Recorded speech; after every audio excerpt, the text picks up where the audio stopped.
Marine Le Pen l'explique très bien aujourd'hui, je crois lui avoir bien expliqué d'ailleurs, quand on est contre les frontières, on est du côté du capital. Hein.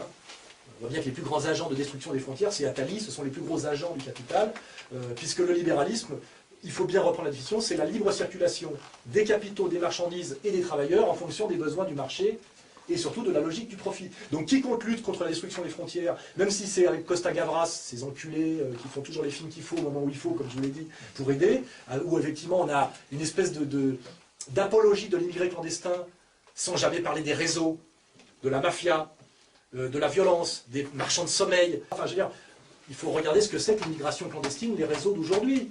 Hein, c'est dégueulasse de A à Z. Même quand vous allez regarder le dalle et les connards en train de faire ouh là à côté de la bourse, déjà vous y allez 1 heure, ça vous dégoûte. Il faut avoir le courage d'y aller.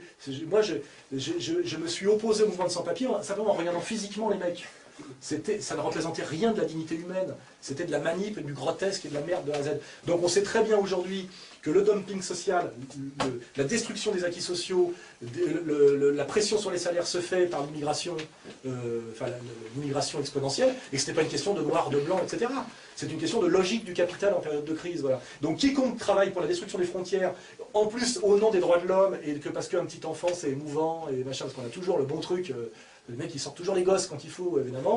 Peut-être que ce petit garçon, avant de se noyer, il criait « Europe, Europe ». Et loin de venir vivre à nos crochets, comme le croient les gens qui ne réfléchissent pas, il venait au contraire pour redonner à l'Europe un peu de cet esprit qu'il a fui si souvent. Donc, bien sûr qu'il y a là comme les deux bouts d'une chaîne d'horreur et d'abomination qui nous en...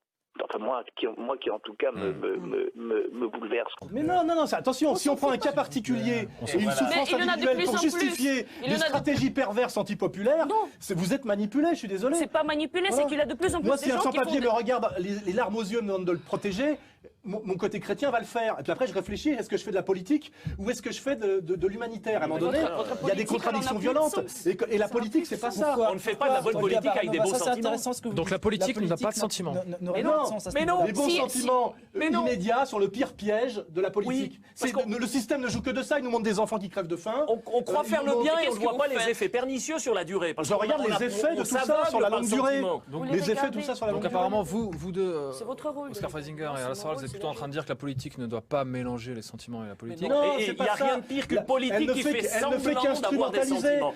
Et puis, ce petit corps échoué comme un petit animal, comme ça, jeté là, ce choc-là, il résume, c'est comme un accélérateur, c'est comme un court-circuit entre les deux termes de cette tragédie dans laquelle nous sommes, cette Europe prospère et forteresse, et puis ces gens qui viennent à bord de bateaux de fortune, pas pour prendre l'Europe d'assaut, cette image est dégueulasse, c'est absurde de dire ça, ils viennent pour dire qu'ils aiment l'Europe, ils viennent pour dire qu'ils croient dans les valeurs de liberté, de prospérité de l'Europe. Ils viennent, vous savez, comme les gens qui arrivaient autrefois en Amérique et qui criaient « America, America ».